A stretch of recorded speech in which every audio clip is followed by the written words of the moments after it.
All right, thank you, Anthony. Other news we're following tonight. The attorney for one of the three men accused of killing Ahmaud Arbery is now demanding a new prosecutor take over the case and also hinting that the judge should step down.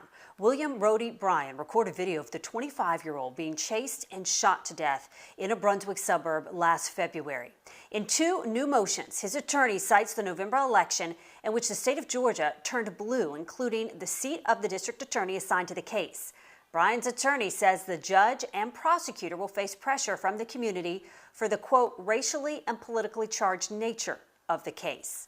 The attorney says that they should both consider recusing themselves from the case. Neither at this point has responded. Bryan and his co-defendants remain tonight in jail, charged with Arbery's murder. All three have pleaded not guilty.